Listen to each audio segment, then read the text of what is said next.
On va se gêner, bonjour et bienvenue sur Europe 1 jusqu'à 18h aujourd'hui. Vous allez passer 2 heures en compagnie d'Isabelle Motro, Stevie Boulet, Philippe Alfonsi, Jérôme Bonaldi et Pierre Bénichou. Oh, le petit coup de cymbale de Stevie. Bah oui, parce que puis je me fais déjà engueuler par Pierre. Ah, non, parce qu'il est à côté de la cymbale, c'est vrai. Mais oui, le j'ai la cymbale dans l'oreille, n'oubliez pas ça. À chaque fois que vous vous réjouissez en entendant ce bruit charmant, dites-vous que c'est un coup de poignard dans mes tympans. Non mais enfin, un petit peu plus fort quand même, Stevie. Oui, un peu plus fort. Surtout quand il s'agit de mon nom. Bon, vous êtes prêts tous pour voir si vous avez bien révisé l'actualité. Vous êtes en forme. Philippe Alfonsi, vous avez bien lu toute la presse. Comme toujours. Comme oui, toujours. bien sûr. Isabelle Motro aussi, chez le coiffeur comme d'habitude. De vous, quand même, ça m'étonne. Non, je mets de l'ambiance dès le départ. J'essaie de situer le niveau de l'émission. Voilà. Ouais. Alors, je vois que Pierre cherche une perfidie à me Pas dire. une perfidie. Non, tu trouves rien. Non, j'ai beaucoup de Pas défauts, très mais en j'y vais forme. plutôt. Un de mes défauts serait plutôt d'y aller un peu trop franchement. Oui. Je suis pas un perfide. Je suis pas dans le genre, est-ce que t'es bien coiffé? Non, t'es encore coiffé avec un hachoir. Eh bien, bonne réponse de Pierre Bénichou. C'est vrai. Première question. Oh, ça va aller vite, parce que vous vous intéressez forcément à la vie politique et vous savez qu'à partir du 23 mars, le Premier ministre Dominique de Villepin a demandé quelque chose à ses ministres. Quoi donc? De se consacrer à leur travail. Voilà. Non. Bon. Ça, de toute façon, Si tu veux. Obligation de réserve. s'ils avaient pu le faire avant le 23 mars, ça aurait été bien. Obligation de réserve. Pas obligation de De réserve. ne pas, de Devoir, ne pas donc. participer à la campagne pour Nicolas. la présidentielle. Non, non plus. Ah bon, ça Moi, s'appelle pas c'était comme que ça. j'avais dans mes bouquins. Hein. Ah, moi aussi. Que je si m'ai dit. Chirac il se présentait, il devait s'aligner derrière Chirac. Non, ça a un rapport évidemment avec la campagne présidentielle, ça va de soi. De ne pas utiliser la voiture de fonction pour aller dans les meetings UMP. Non, De ne mais plus on être- se rapproche déjà. Alors d'échanger la 607 et la Velsatis. Non, ça va plus loin que ça encore. Hein. Il faut dire, c'est assez étonnant. Même j'ignorais que c'était le cas. Apparemment, c'est un usage depuis quelques années déjà. De pas prendre l'avion. Non, mais en quelque sorte, ça revient à ça. De ne pas quitter le territoire national pendant les opérations. Non plus, mais ça revient à ça aussi. De pas coucher avec des mecs qui connaissent pas. Qu'est-ce que vous voulez Ah bah dire là oui, ils peuvent attraper des maladies ou quoi. Oui, enfin, on n'est pas des traînés. Hein. On n'est pas toutes détraînées, mais... Je De pense rester à Paris? Ah, bah écoutez, je vais vous accorder la bonne réponse, Isabelle Motro. Le Premier ministre Dominique de Villepin a demandé à ses ministres de cesser, comme c'est l'usage, paraît-il, tout déplacement dans le cadre de leur fonction à compter du 23 mars pour éviter toute confusion des genres au cours de la campagne présidentielle. C'est ce que j'ai dit en premier. Ah non. Ah ouais, moi, je sens que vous êtes tout à fait contre Stevie et moi. C'est pas Parce qu'on parce qu'on l'a vote dit Sarkozy en premier. qu'il faut nous emmerder. Franchement, Bonaldi, ils ont pas dit ça. Allez, une page de publicité et on passe à autre chose. C'est pour vous, Jérôme, justement la question suivante, puisque vous seul, je pense, allez pouvoir me répondre. Quelles particularités ont les produits faits à qui? Ah, ils sont faits en Ils Grèce. sont faits ici. Pas en Grèce. C'est le fromage. Ah non, c'est la feta. Bah oui. Non, c'est quoi le truc feta qui? Faites un neuneu avec Ça vous. s'écrit en deux mots. Ça s'écrit comment, en fait, Ça à qui s'écrit en 2 mots. Ça s'écrit comment, fait Feta à qui? qui? Mais avec l'accent peut-être. Faites à qui? Ah, en un seul C'est mot, alors. fabriqué maison, c'est-à-dire fabriqué à la Oui, Casa, fabriqué c'est-à-dire ici. fabriqué à l'Équateur. Exactement. Équateur. Fait ici, alors. Et rappelez-moi l'orthographe de fait à qui? En FET, plus loin à qui? À qui? À qui ça veut dire à qui, Ah, ça bah veut la dire fête ici. de l'eau. Pardon. Ah non, c'est à quoi? La fête à quoi? On se réveille. La hein. fête à... À J'ai qui fait ça une veut dire sieste, hein. ici? À qui c'est ici? Oui, mais Et fête, ça veut veut dire dire pas fabriqué fête. ou- Ça veut dire... Fait à qui? Fabriqué Vous avez ici? trouvé l'essentiel, ça veut dire fabriquer ici. Vous reste Oui. à trouver où, tout Non, simplement? en France. En Au, France. au Pays Basque. Ah, au pays catalan. Au pays catalan, excellente Exact. réponse Mon Dieu! de Jérôme C'est vrai, je l'ai Bonaldi. lu ce Dès qu'on matin a- Dès encore. qu'on a un truc qui vous semble un barbarisme, un truc, c'est un truc de dialecte. En catalan, on n'est pas fait à qui? C'est non, moitié en français, moitié en espagnol. C'est des langues de merde, tout ça. Ah non, non, non. Oh là là, ça m'énerve. Ou ça, en breton aussi, puis les autres, et en basque aussi, ils parlent le basque. Tu sais, toutes les bibliothèques sont sont remplis de bouquins écrits en basque. Tous les plus grands écrivains ont écrit en basque, comme tu sais. Ces cultures auxquelles il faut pas toucher. Oh, ils nous font chier. Faites à qui? Oh. Et vous avez raison, c'est sur le modèle du label Produit en Bretagne, né il y a 12 ans à l'initiative d'une association d'entrepreneurs, qu'une cinquantaine d'entreprises des Pyrénées-Orientales a fondé à Perpignan, chez notre ami Serge Liado, un label identitaire nord-catalan, fait acquis, fait ici. Non, fait à qui? Pas à qui? Acquis. À qui Radio Andorra? À qui? Vous Ça veut dire n'allez ici. pas m'apprendre le catalan en plus. Je peux vous apprendre l'espagnol, en tout cas. Mais fait à qui? C'est ridicule. Eh bien, c'est un fait acquis, ça existe. Non, mais c'est ridicule de dire c'est fait ici. Puisqu'il y a qu'en Catalogne, alors donc que ça se vend. Puisque si tu pourquoi ils ont pas le droit achètes, d'importer, d'exporter? ils ont le droit d'exporter, mais alors c'est plus ici. C'est vrai que, Là-bas. On dirait du remontement. c'est vrai que tu tout sais. ce qui est fabriqué, Alors, c'est fabriqué parce que ici quand même. Si Hein. tu dis, pour dire made in France, tu mets made here. Où que c'est here? T'as compris? Quelle grande dame a complètement arrêté de fumer depuis hier? Jeanne Moreau. Non. La Tour Eiffel. Régine. La Tour Eiffel, excellente réponse de Pierre Vénichou. C'est plutôt une grande demoiselle. Alors là, bravo Pierre. Quelle perspicacité. La grande dame, pour moi, il y en a qu'une. Il y avait Arletty, maintenant il y a la Tour Eiffel. Ah, effectivement, la terrasse de la Tour Eiffel, même dehors, hein, est Même non dehors. fumeuse. S'il y a un truc ridicule, c'est bien là. Parce que s'il y a un truc où on peut pas vraiment tuer les enfants avec un mégot, comme nous le répètent depuis quelques jours tous les gens, chaque fois que vous allumez une cigarette, vous tuez 3 gosses, c'est pas ce genre de moment. S'il y a un endroit où les enfants, on peut pas les tuer, c'est quand même à 300 mètres d'altitude, dans Paris. Si tu allumes une cigarette, bon, t'as 2-3 enfants malades, mais pas plus, quoi. Je veux dire. Non, c'est l'endroit où c'est absolument, ça ne risque rien. C'est pas des non-fumeurs, c'est des anti-fumeurs. C'est une Enfin, grande elle est différence. pas totalement non-fumeur, puisqu'il reste le Jules Verne. Et jusqu'au Jules Verne, on peut Non, fumer. non. Mais t'imagines, pour le délire, ceux qui travaillent sur la Tour Eiffel, ils sont obligés de redescendre. Et de Ben, les serveurs du Jules Verne, ils ont le droit à une pause comme tout le monde, tu Oui, vois. mais Et ils ont un ben, ballon dirigeable, ils font le tour du monde en 80 jours et reviennent. Ça, c'est drôle. Monsieur Sun Ming Ming, avez-vous déjà entendu parler de oui, lui? c'est un japonais. Non, c'est un chinois, monsieur Sun Chinois. Ming Ming. Ouais, une chance sur deux en même temps. Alors, il est chinois. Alors, monsieur Su Mingming, déjà, vous avez trouvé qu'il est chinois. Eh bien, ce chinois de 23 ans vient d'être engagé dans une équipe de basket de la NBA. Ah, oui, je sais. Pourquoi? C'est le plus grand, c'est le plus grand. Il fait 2 m 30. 2 mètres 20 ou 2 mètres... Allez, qui dit mieux? Il fait 2 m 30, je crois. Non, il fait 2 m 32 exactement. Un peu plus 54. encore? 34. 2 2 mètres 34. Un peu plus encore? 2 mètres 35. Un peu plus? 37. Non, un peu 38. moins? Un peu moins? 2 m 36. 2 mètres 36, bonne réponse réponse de de Pierre Pierre Bénichou. Alors là, Pierre, Ah, tu ça, m'as je le épaté. savais. Alors, on se rappelle les belles il m'a heures, épaté, là. les belles heures de Philippe et Maryse Gildas sur Europe 1. c'est plus, monsieur, c'est moins. Vous vous souvenez du prix? C'est plus, c'est moins, c'est moins, c'est Non, mais plus. 2 mètres 36. Ouais. 2 mètres 36. Pour faire un 1 m 7 de plus que toi. Tu Ah, mesures mais- 1 m 21, toi, c'est ça Voilà, 1 mètre 22 quand Je même. crois qu'il fait du 1 mètre 53. en Pointure taille. 53. Voilà. 22. T'imagines quand il met des talons?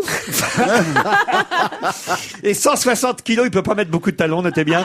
Parce que là où alors, il faut qu'ils soient solides, les talons. 160 kilos, 23 ans, 2 mètres 36. Il vient d'être engagé par une équipe du Maryland aux États-Unis dans la NBA. C'est formidable quand même. 2 mètres 36. Je me demande si on est En fait, heureux pour faire quand un on fait 2 panier, mètres il tend le 36. bras. Mais c'est très embêtant d'avoir cette taille-là. Oui, moi, Le je cœur pense que est c'est pas pas fait très bien. pour la gravité, enfin sur Terre, elle est pas faite pour ça. Ils vieillissent très mal. Ils vieillissent. Ouais. Ils meurent ça jeunes. dépend. Et en fait, ils peuvent difficilement bouger. Tu sais, moi, j'avais connu un acteur qui était célèbre parce que c'est lui qui faisait Jaws dans tous les James Bond.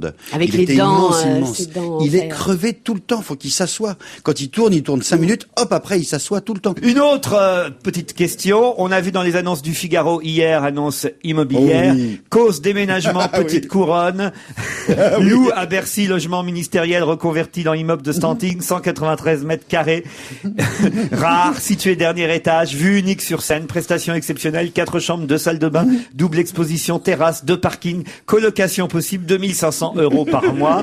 Téléphonez. Ah, il y avait un numéro de téléphone particulier. À quoi correspondait ce numéro de téléphone? À l'appartement particulier du ministre des Finances à Bercy. C'était une blague très maligne, très bien montée. Et qui a C'est fait ça cette blague? On sait pas. Ça, alors, c'est assez étonnant. C'est quand même. malin. Tu sais, Effectivement. l'appart particulier du ministre en poste, qui est pas utilisé d'ailleurs par le ministre actuellement. Il y a un type dans particulier. Et en plus, je crois qu'il a donné des bons numéros de téléphone. Hein. Oui, exactement. Il donnait les... Et l'annonce est parue non seulement dans le Figaro, mais je crois aussi dans Libération et l'hebdomadaire de particulier à particulier. Voilà. Bonne réponse de Jérôme Bonaldi en tout cas. Non, mais surtout, le type était bien renseigné. Je crois qu'il donnait le téléphone de la secrétaire particulière, la ligne directe de la secrétaire du ministre, plus, je crois, le portable de Copé, qui a été emmerdé toute la journée avec des gens qui appellent en disant « Oui, ça m'intéresse ». Je trouve ça très drôle. Pourquoi Scott va-t-il bientôt se retrouver avec Gruny? Oh là, c'est quoi ça? Ça doit être du sport, ça. Pas seulement. Du sport et de la philosophie. Parce que c'est deux Scott, membres. c'est pour le sport. Gruny, c'est pas pour le sport. C'est du Scott, c'est un fromage. monsieur.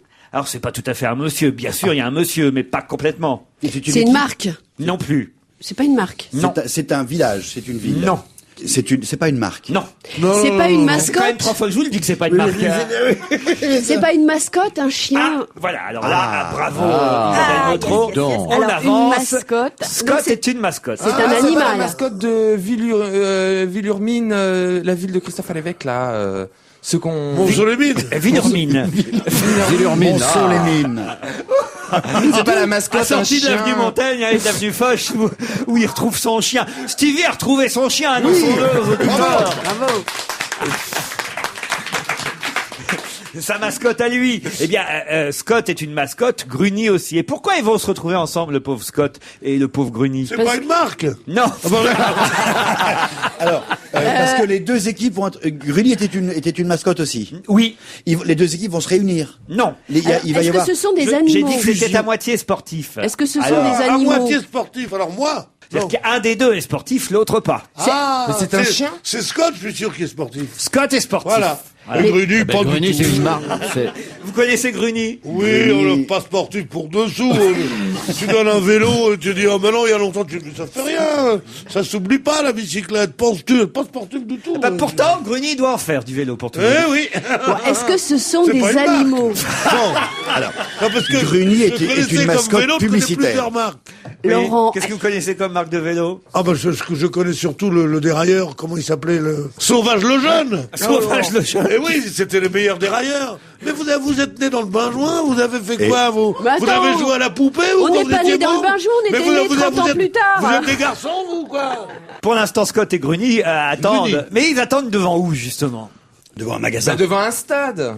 Non, mais qu'est-ce qui leur est arrivé à Scott et à Gruny? Ils se sont fait violer. Ils ont copulé, oui. Ils ont copulé. mais ça. Ah, bien sûr, ils ont copulé, c'est Ils ont sûr. copulé. Quel Non mais attends, rêveur, moi j'ai ce toujours Stevie. pas ma réponse. Ils partent tous de mascottes. Moi j'ai toujours pas ma réponse. Est-ce que ce sont bien des animaux? Des mascottes, c'est pas des animaux. Ah, des animaux vivants, vous voulez Oui. dire? Non, non, justement. Ah, Ce sont des grosses peluches. Ce sont des grosses peluches avec des messieurs à l'intérieur ou des dames, peu importe, on sait pas. Et c'est pas l'objet- représentations. Et c'est pas l'objet de la question. Ils sont assez D'accord. gros, ils ont votre taille, ils sont pleins de poils Et tu sais ce que c'est, les mascottes? Les envoyés du paradis sont les mascottes, mes amis. Heureux celui que le ciel dote d'une mascotte. C'est la plus grande opérette de tous les temps, la mascotte.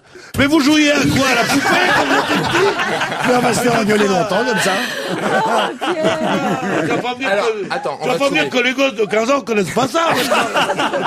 Est-ce que ça a un rapport avec le foot? Alors, pas le foot, Rugby. le rugby. Alors, le rugby, c'est Scott. Bon. Je vais vous dire la réponse pour Oui, parce que là, on va Scott, pas trouver. et puis vous allez essayer de trouver la réponse pour Gruny. Alors Scott, on le voit en photo d'ailleurs aujourd'hui dans le journal. Je peux même vous passer l'article parce qu'il n'y a pas Gruny dessus. Scott, lui, eh bien, c'est tout simple. Il a voulu aller voir Bernard Laporte, vous savez, l'entraîneur et le patron, le manager du 15 de France, et il a voulu se proposer comme mascotte en costume de poulet pour la prochaine Coupe du Monde. Bon, apparemment, je suis pas certain que Bernard Laporte en ait spécialement envie, donc il va se retrouver au même endroit que Gruny. Pourquoi? Qui est Gruny et pourquoi au même endroit? C'est le magasin des accessoires dont on n'a pas voulu, c'est-à-dire dans les vestiaires. Oui, c'est un peu ça, mais vous On m'avez n'en toujours veut pas pas de Gruny dit non plus. qui était Gruny. C'est sa mère, la poule. sa mère la poule. Bah là, c'est un poussin. Mais il Gruny, est pas bien, lui, c'est hein, la- ce matin. c'est la mascotte C'est qui est ça. là. Stevie, on n'est jamais déçu, c'est Non, ça qui est c'est bien. C'est la Gruny, personne c'est qui le s'occupe truc, c'est Sa l'accessoiriste mère de la l'équipe. poule. Non, je vous ai dit tout à l'heure. C'est le truc qui n'a pas marché au moment de la précédente Coupe du Monde. Mais on avait non, perdu. si vous suiviez un peu, j'ai dit que l'un L'un était sportif, l'autre pas. Donc Gruny n'a aucun rapport avec le rugby, évidemment. Ni même avec un autre sport. C'est la mascotte de la ville. Écoutez, Gruny, si vous parliez un tout petit peu... Elle était violée. Non.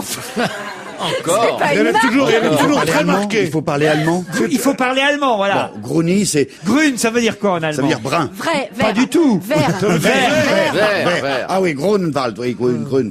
C'est Schwarzer qui Alors Gruny. Ah, c'est la mascotte de la C'est pelouse. le galon, Ah bah non, le gazon, rien à voir avec le gazon, le semeur de gazon, le mec qui Gruny. vend du Gruny gazon. a été écarté devant les caméras de télévision cette semaine par quelqu'un qui n'en voulait pas. Qui? Nicolas Hulot, il volait pas Pas de Nicolas Grun. Hulot. C'était Madame Voinet. Dominique Voinet. Bonne réponse de Jérôme Bonaldi. Qu'est-ce que c'est compliqué la vie. Gruny est la mascotte des Verts. C'est un lapin ridicule. Un gros lapin. Vous l'avez pas vu à la télévision, ce gros lapin? C'est un gros lapin ridicule qui était là en train de se faire prendre en photo derrière Dominique Voinet lors du dernier congrès d'ailleurs. Puis à un moment donné, on voit Dominique Voinet. C'était dans l'excellent Petit Journal sur Canal+, dans l'émission de Michel Denisot. Et il y a chaque semaine 5 minutes qui sont vraiment très très très bien. Je le dis alors avec d'autant plus d'objectivité qu'on se trouve en face à la même heure sur France 2. Mais franchement, c'est très réussi. Et on voit Dominique Voinet dire... Parce que le lapin arrive derrière elle. Gruny, pas Scott, hein.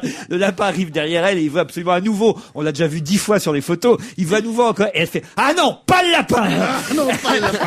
On a ras-le-bol du Gruny. Elle le trouve ridicule, le Gruny. Eh bien, Scott et Gruny seront à la NPE la semaine prochaine.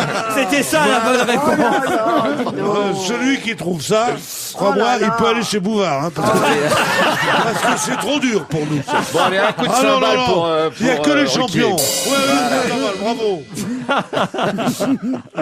Pardon, qu'est-ce que vous dites, Stevie? C'est trop court, je trouve. On devrait jouer à ça pendant 2 heures, je trouve ça Oh génial. non, arrête. Mais si, parce qu'en même temps, on part, C'est on part marrant. dans nos délires de pensée, tu sais bien. Nos On délires parle de de saucisson, pensée, 3 oui. minutes après, on parle de Napoléon, après on va Sa parler mère, de... la poule. Et après, on devrait... C'est vrai, c'est vrai. Après, nous, on devrait poser des Je me questions. demande si on alors. garderait Philippe Alfonsi pendant les 2 heures. Philippe, vous ne participez pas beaucoup à notre petit jeu. Mais si. Il observe. Pourtant, je suis sûr que vous pourriez me dire où le prix du mètre carré est-il le plus accessible actuellement? 18e, 19e. Non, On parle de Paris? on ne parle pas de Paris. Oh bah, dans la Creuse. Non plus. À Bagdad. Non plus. Bagdad. C'est vrai que le prix du mètre carré à Bagdad, je ne me suis pas renseigné. Hein. Mais non, mais tu connais Mais pas ça parle la fameuse histoire? Il y a eu une pendaison de crémaillère d'ailleurs il n'y a pas longtemps. Mais non, tu connais, c'est le mec qui arrive et qui dit, j'ai trouvé un appartement de 300 mètres carrés. Alors il dit, c'est bien ça, mais la réception qui a 150 mètres carrés, c'est tout en marbre avec des glaces à la fin. Il dit, ah, c'est bien. Il dit, non, mais et un jardin énorme. Il dit, ça doit coûter cher. Il dit, oh, pas tellement. Ça coûte 400 € par mois. Il dit, 400 € par mois? Mais dans quel quartier? Il dit, à Bagdad. Alors c'est pas en Irak, Ça se passe en France. pas en France, Aux États-Unis. ça ne se passe pas sur Terre. Bravo Jérôme Bonaldi. Ah, Mars. Pas Mars. La Lune. La Lune, excellente réponse de Stevie. Qui connaît son C'est une endroit question pour préféré. lui aussi, faut dire. Ah, moi j'adore la Lune. La vente de terrains lunaires sur Internet explose. Elles n'ont pas de valeur légale, mais on nous dit, en tout cas aujourd'hui, que les internautes sont de plus en plus nombreux à acheter des mètres carrés sur la Lune. Bon, faut dire que c'est tranquille. Tu Hein. les payes à qui? Ah bah, il y a des Un jeux- escroc. Ouais. C'est incroyable ça. C'est comme le Nantes, il y a eu beaucoup d'organisations comme ça qui faisaient, moi je fais l'annuaire des étoiles, ouais, mais n'importe qui peut faire l'annuaire des étoiles, et donc je donne ton nom à une étoile si tu me donnes 10 €. Il se fait des fortunes. Des tas de sites internet vous offrent la possibilité d'acquérir une acre, environ 4047 mètres carrés de terrain extraterrestre pour moins de 40 € seulement. Pour moins de 40 €, vous avez une acre sur la Lune. Et ça se concrétise Ah, j'ai dit comment? quoi? Un acre, oui, Ils disent une acre dans le métro. D'accord, oui, aussi. Ça se concrétise comment? Tu as une Vous avez carte raison, un de acre. la... Tu reçois un bout Ah oui, de un papier à la acte, con que tu pourrais t'imprimer toi-même, voilà. C'est encore trop précipité, faut attendre Ah oui. pour acheter. Mais non, mais Oh, moi aussi. vous avez acheté. Que Faut attendre que ça baisse. Non, que ce soit sûr. Non, une chose est importante. Tous les pays du monde se sont mis d'accord sur 2 ou 3 trucs comme ça très importants. En particulier, l'Antarctique n'appartient à personne et on a promis de ne pas y mettre de sanctuaire, etc., etc. Et la Lune n'est pas à vendre. Ça, au moins, tout le monde est d'accord. Donc, le type, si tu l'achètes. Alors, le type, l'autre jour, c'est un escroc, le type qui m'a promis la Lune. Oui. Finalement, le moins cher, c'est pas la Lune, c'est l'abricot. L'abricot, parce que l'abricotier. Parce que j'ai acheté un hectare d'abricot, ça m'a pas coûté cher. Oh mon Dieu. Mais où il va les chercher? On se retrouve après Charles Trenet, vous écoutez Europe 1. Ah. On va se gêner jusqu'à 18h, toujours avec Stevie Boulet, Pierre Bénichou, Isabelle Motro, Philippe Alfonsi. Jérôme Bonaldi, bon alors c'est vrai qu'hier c'était la première journée anti-tabac dans les bureaux, partout on ne pouvait plus fumer. Ça s'est bien passé Très bien. Il est dans un état, je vous dis Vous pas. êtes toujours aussi énervé alors, Oui. Jérôme Bonaldi. Oh là là, j'ai trouvé un nouveau substitut encore. Les fausses clopes, j'arrête pas de m'achouiller. Les fausses clopes. Ouais, les fausses clopes. Là, elle est en plastoc et je l'ai ouvert ce matin. Elle coûte très cher, 3 €. Et regardez, quand on souffle dessus, ça fait de la fausse fumée. C'est idiot. Incroyable, ce truc. Ils ont mis de la poussière au Non, bout. mais c'est un truc à se faire mettre en prison sans avoir le plaisir de fumer. C'est pas con comme histoire, ça. Mais ça sent quelque chose. Oui, enfin, il y a un parfum, truc dedans il y a avec un- Ah oui. de la vanille. Et ça donne le cancer des poumons. Mais ça fume pas, ouais. Il y a beaucoup de choses qui ont changé hier, hein, en tout cas il faut le savoir. Par exemple, maintenant les hommes disent à leur femme, chérie, je reviens, je vais m'acheter des pâtes, il est jamais revenu. Avant c'était les cigarettes. Et on parle beaucoup des employés de bureau, mais on pense pas aux patrons. Les patrons, c'est la même chose. Hein. C'est que, alors sauf que eux c'est le cigare pour les grands patrons évidemment, et là c'est beaucoup plus compliqué parce que les patchs anti-cigares, c'est format A3, faut être 2 pour les coller et 6 pour les enlever. Donc vous vous rendez compte un peu le boulot quand même. Comment ça s'est passé vous la première journée anti-tabac Bah, je suis pas sorti de chez moi, donc ça s'est bien passé. Ah oui, donc vous avez fumé pendant toute la journée avec Chez votre moi. chien à votre pied qui maintenant ne sort plus le chien non plus pour fumer dehors, j'imagine. Je trouve quand même que Monsieur Sarkozy a abusé. L'alerte enlèvement qui coupait toutes les émissions avec la photo de vos chiens. Non. Ouais. Tu sais que j'y ai pensé, hein, j'y ai pensé. Je me suis dit, c'est dingue, dans ce pays, il y a, tu sais que j'ai gardé espoir grâce à un site internet qui s'appelle chiendisparu.free.fr qui m'a vachement aidé parce que perdre un animal, c'est terrible, hein. Je vous assure, c'est terrible. Honnêtement, c'est C'est terrible. pire que perdre un enfant. Hein. Non, c'est pas pire, Non, c'est ça pas arrive. comparable non plus. C'est pas Mais pareil. t'as de la peine, tu sais. Qui que ce soit, t'as de la peine quand tu perds quelqu'un que t'aimes. Que ce soit un chien, un animal. Je sais. Bref. Et j'ai trouvé vachement de témoignages qui m'ont rassuré, etc. Il n'existe rien pour les chiens. Alors, il y a la SPA, il y a les choses comme ça. Mais quand on a perdu quelqu'un, un chien, qu'est-ce qu'on peut faire? Eh ben, on sait pas grand chose. Il faut appeler la centrale canine, les fourrières, les SPA, les vétérinaires. Et heureusement qu'il y a un site internet qui existe et qui permet aux gens Le de tatouage. passer des annonces Ouais. et les gens de te répondre s'ils ont vu le chien ou pas. Le Donc j'aimerais vraiment leur porter un salut parce que franchement ça m'a aidé et ça dire m'a que remonté le moral. Vous, la Voilà. centrale canine, vous avez une belle enseigne. Ça veut dire quoi ça? J'ai pas compris. Il rigole d'abord, il réfléchit. après. Quand vous riez, on les voit, les vôtres, vous voyez, par exemple. Ah mais canine. Ah Ah, oui, mon Dis cher donc, Philippe. elles sont t'as le toutes- physique de Fernandel, mais t'es beaucoup moins intelligent que lui. Hein. moi j'ai l'intelligence de Bourville. Qu'est-ce que tu veux? Bourville était très très intelligent, monsieur. C'est pour ça que je le dis. 5 minutes de répit pour la planète, c'est un autre sujet, mais c'était hier, ça aussi. Alors, Stevie, vous l'avez suivi. Ouais, je l'ai fait bien sûr. J'ai attendu, comme j'ai vu sur la Tour Eiffel, j'ai attendu qu'elle s'éteigne et moi j'ai carrément coupé le compteur. C'est vous qui avez coupé la Tour Eiffel? Non, j'ai attendu qu'elle s'éteigne, j'étais à mon compteur et dès qu'elle était éteinte, j'ai coupé mon compteur que j'ai mis sur 0. Donc j'ai vraiment tout coupé, le frigo, tout, absolument tout. Et personne l'a fait dans ma rue. J'étais déçu moi parce que aussi. je suis parti directement à la fenêtre. J'espère que tout le monde Oui. va le faire.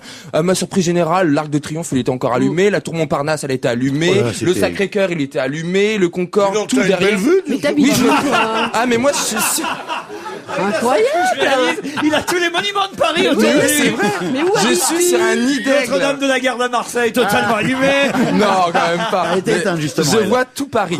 Je vois absolument tout Paris. Tout Paris, mais t'habites où? Mais dans le 17e sud, Porte-Maillot. Dans le 17e. Et puis, je suis sur un nid d'aigle tout en haut, donc je vois vraiment tout. Et j'étais vachement déçu. nid d'aigle. Et ouais, j'appelle ça mon nid d'aigle. Il a gardé un amant depuis l'occupation? Non.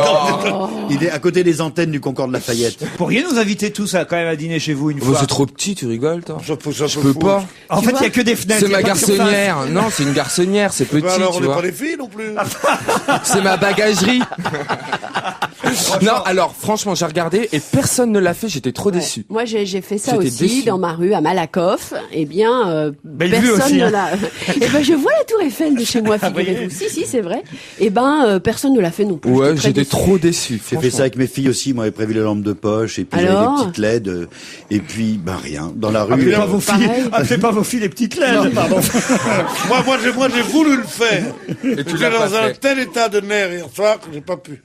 Parce que j'étais là à partir de 7h15. J'étais là en train d'attendre une émission formidable qui s'appelle On a tout essayé.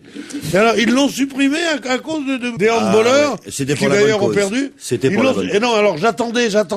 Et jusqu'à 8h précises, j'ai cru qu'elle allait passer l'émission. Alors à 8h moins 5, J'ai pas pu éteindre parce que j'étais fasciné par le poste de télévision. Ma télévision marche à l'électricité, moi. C'est original. C'est un nouveau modèle.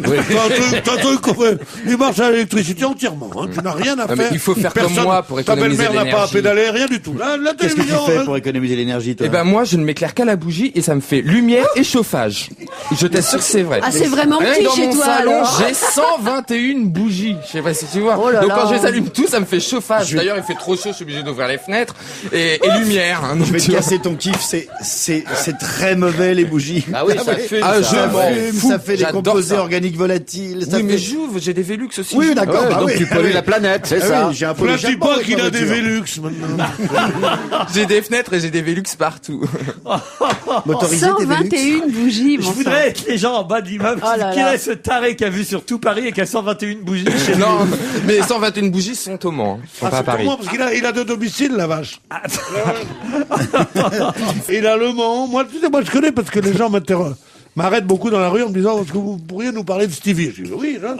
Ah, c'est comme les Tupperware, tu sais. Il y a des gens des dames qui m'invitent chez eux. Je peux inviter mes copines.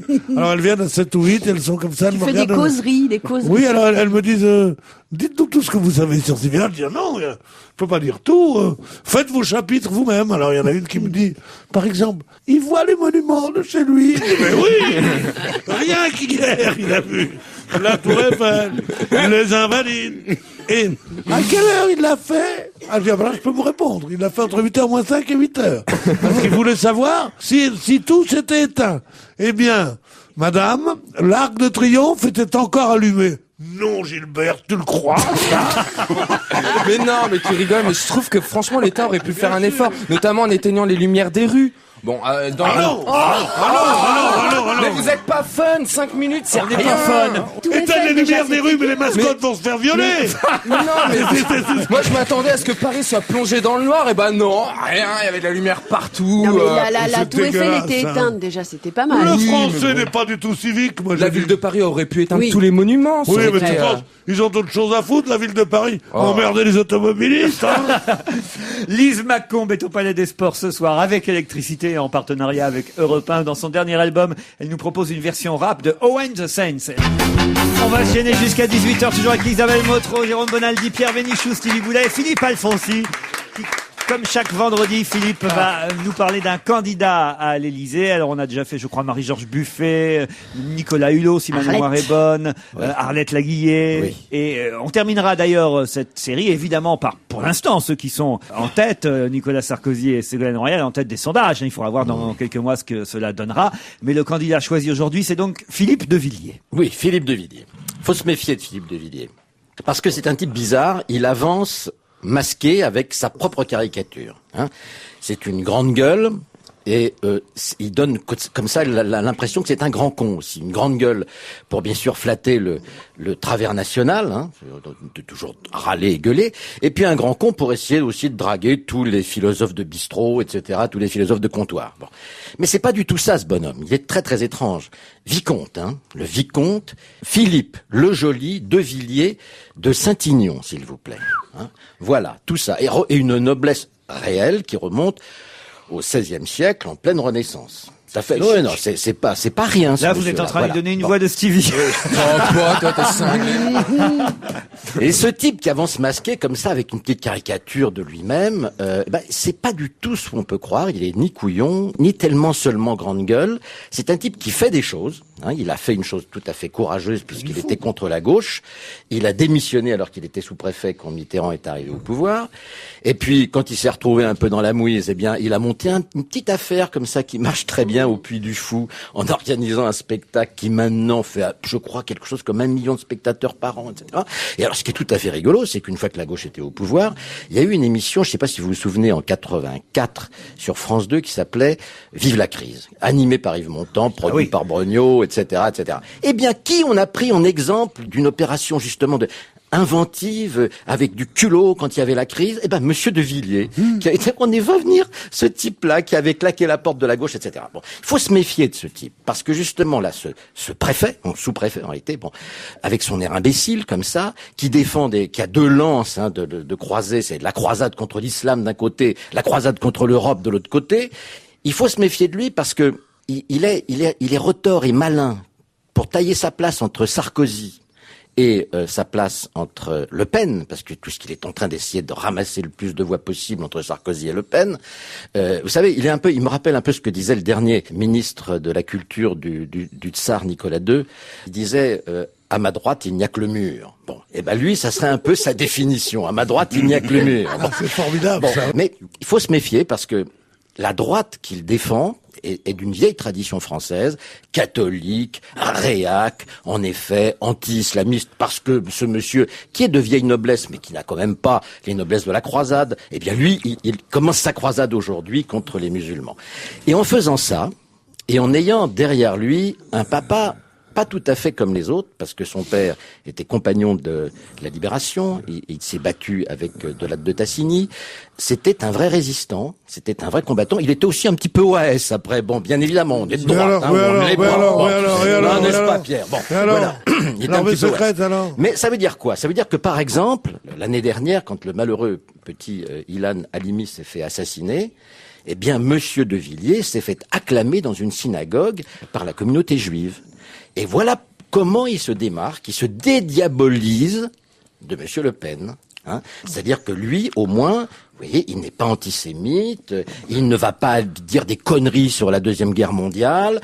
Voilà, et c'est là où il est malin, ce bonhomme. C'est que, en réalité, il a une espèce de force comme ça, où il dénonce l'islam, où il dénonce l'Europe, où il est absolument d'extrême droite, mais il n'est pas diabolisé parce qu'il n'est pas antisémite. Mais parce qu'il ne le mérite pas, peut-être aussi. Et parce qu'il ne le mérite pas, c'est ce que j'allais dire, mais parce qu'il est aussi très dangereux politiquement, parce que c'est un type qui va faire son sillon, et vous verrez, c'est pas ce coup-là, mais quand Le Pen aura disparu, c'est un petit peu, au fond, c'est la version sans jupon de la fille Le Pen, mais... Non, si tu permets, c'est la droite patriote qui a toujours existé. Exactement, et qui était dans la résistance. Et qui a été dans la résistance, et les autres, c'était parraine du nazisme, la gauche, c'était là. Eux, c'était parraine des Boches. Ils ont rallié ce petit général à 2 étoiles de merde. Pour eux, dont qui pensaient ça, qui était de Gaulle, et ils ont été ses meilleurs serviteurs. Alors, il y en a eu un pour 6 qui était l'extrême droite. Mais toute cette extrême droite a été très importante dans la Freinet était cela.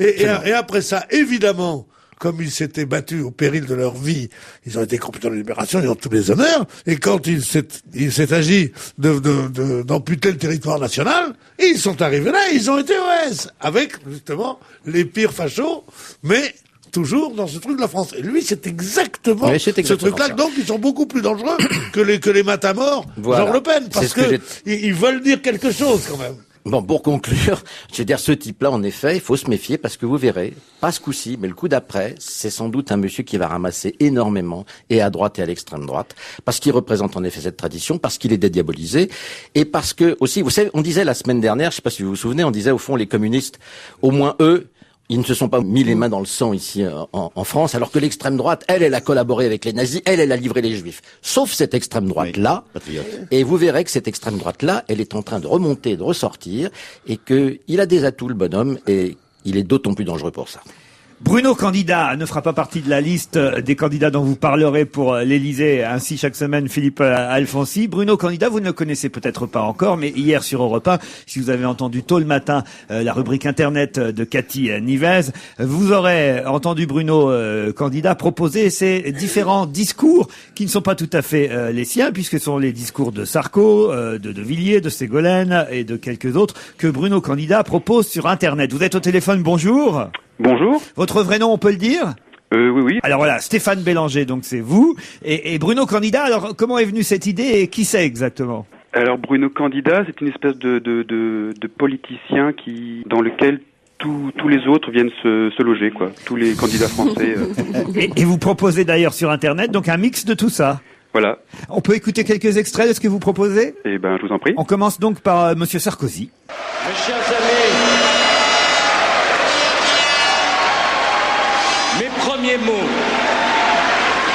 mes premiers mots seront pour vous, adhérents de l'Union populaire. Il faut commencer par renforcer les peurs des Français, sans se demander si cela sera ou non populaire. Il en a fallu de l'audace à Valéry Giscard d'Estaing pour donner le droit de vote aux fonctionnaires. Ce n'est plus acceptable.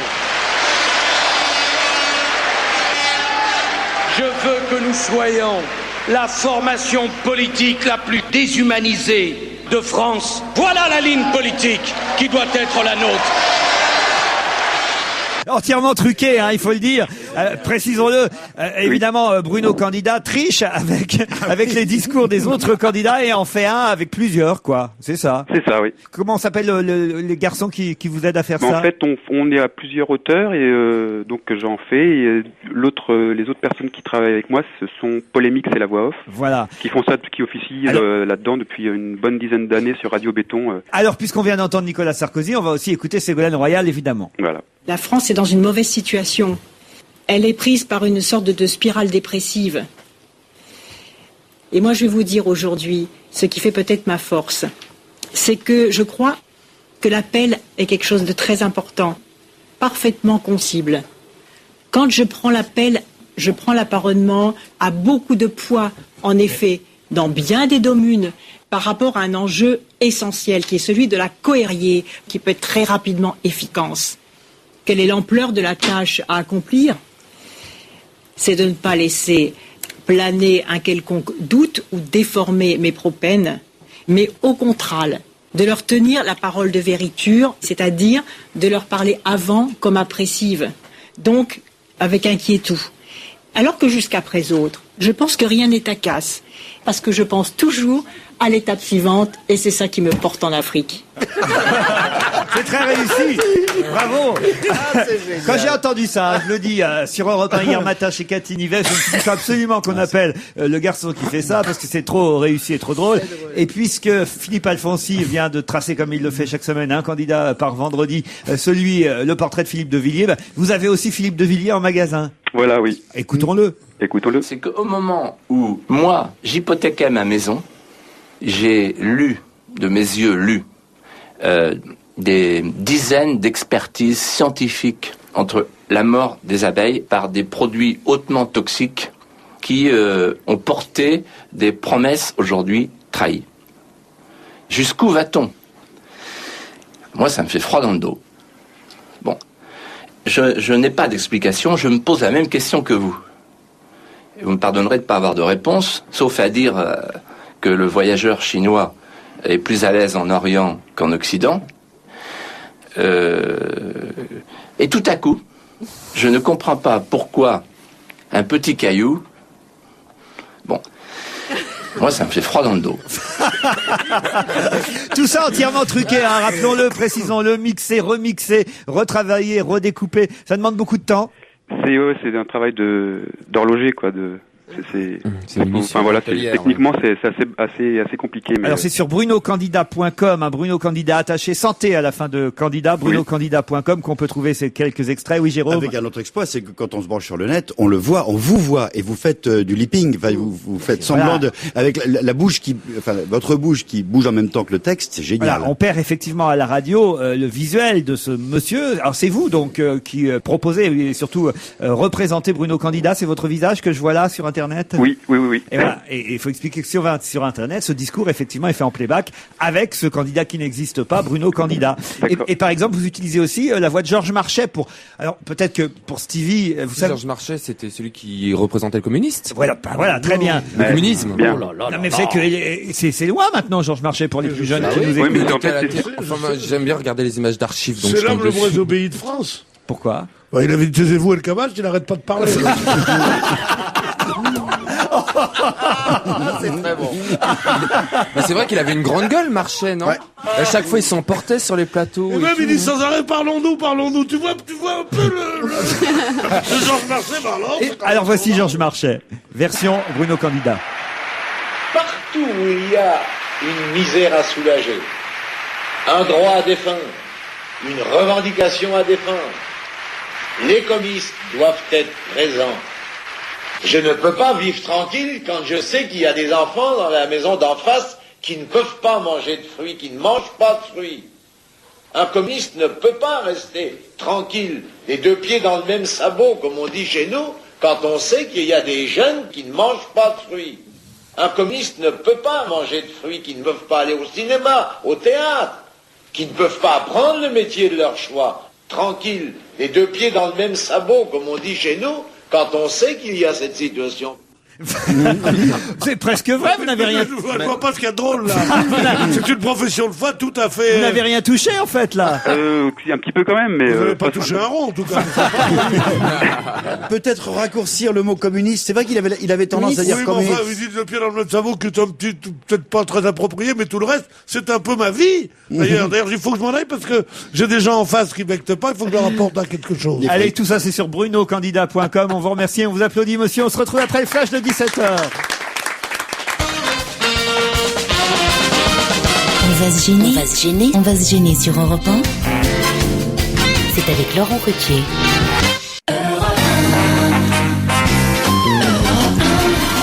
On va se gêner jusqu'à 18h. Toujours Philippe Alfonsi, Stevie Boulet, Pierre Bénichou, Isabelle Motro, Jérôme Bonaldi. Et alors là, ça va intéresser Stevie, hein, c'est cette dépêche AFP qui nous signale qu'à Moscou, une mystérieuse neige jaune-orange est tombée, pas à Moscou d'ailleurs précisément, mais c'est une dépêche AFP qui vient non pas de l'agence TASS comme on disait avant, mais une dépêche qui vient de Moscou, mais c'est en Sibérie très exactement que cette neige jaune-orange est tombée. C'est le ministère russe des situations d'urgence qui a annoncé hier qu'il envoyait des experts dans cette province de Sibérie afin de déterminer pourquoi il y avait de la neige jaune-orange qui était tombée sur plusieurs villages. Voilà. Ça fout les jetons. Ah oui? Ah bah attends. Ça peut être quoi à votre avis? La neige, a priori, c'est quand même très très pur. La pollution aurait touché même la neige. On n'a jamais vu rien aussi blanc que ça. On a l'impression qu'on pourrait le manger, la neige, partout. C'est propre. Oui. Et là, d'un seul coup, elle est orange, t'imagines? Il n'y a pas eu déjà des cas comme ça de pluie rouge, des choses... Oui, mais c'était par rapport au sable du désert qui retombait. Et ça peut pas être un truc comme ça. Oui, mais t'imagines de la neige. Elle a toujours été blanche jusqu'ici. Du blanc comme neige, même, des fois. Et là, même la neige pourrait être polluée, la terre va mal. Monsieur Ruquier, je voudrais m'excuser de m'être absenté 5 minutes. J'ai procédé à la capture d'un journaliste, là, à la rédaction. En train de fumer. Non, on l'a vu en possession d'un briquet. On l'a livré on l'a livré à la force publique, dis donc. Il le torture pour savoir s'il n'en a pas un autre chez lui. Des chutes de cette neige dont la couleur va du jaune pâle à l'orange et qui en plus dégage une odeur caractéristique de moisi ont été en tout cas observées sur 5 districts de la province d'Omsk. C'est donc en Sibérie occidentale, à la frontière entre la Russie et le Kazakhstan. Et c'est vrai qu'on peut se demander d'où ça vient, quoi. Ça vient que ça se passe en Sibérie. Il faut savoir que la Chine, qui est énormément industrialisé, ne recycle rien. Tout repart dans la nature. Tous les fleuves en Chine, les c'est pour ça qu'ils sont jaunes, les Chinois. Non, mais tout est pollué. Et là-bas, il y a rien qui préserve l'environnement. C'est le dernier pays, pourtant l'un des plus... Je pense que d'ailleurs, ils sont plus pollueurs que les Américains aujourd'hui. Hein. Oui, mais eux, ils ont des excuses. Oui, mais non, mais tout ça, ça part dans l'atmosphère. Après, il suffit qu'il y ait un anticyclone qui remonte vers la Sibérie, qui ramène cette masse de poussière et de débris et de tout ce que tu veux qui se trouve dans l'atmosphère, qui est au contact. Je savais bien que j'aurais pas dû le brancher sur la météo. Qui est au contact de quoi? Si on veut savoir. Oh là là. Qui est au contact du froid, une masse d'air chaud et une masse d'air froide qui se rejoignent. Eh bien, ça forme quoi? Ça forme de la neige. Mais bien sûr, il est exactement entre Galilée et Evelyne Delia, quoi.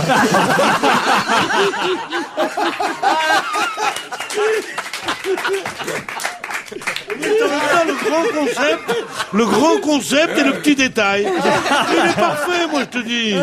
Mais non, mais je trouve ça très inquiétant. On rigole, mais franchement, moi ça me fout les boules. Il faut signaler aussi que la province d'Omsk en Sibérie est un centre important d'industrie pétrolière. Donc peut-être qu'il y a évidemment un rapport de cause à effet. Oui, bien sûr. Qu'est-ce qu'il y a? Oui, bien sûr. Non, mais Tchernobyl, vous en parlez pas.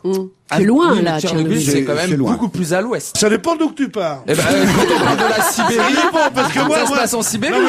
Moi, j'étais chez ma marraine l'autre jour, c'est plus à l'est.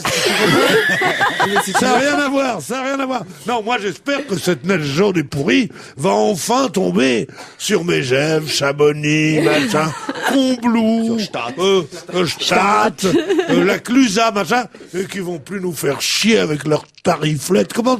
Tartiflettes.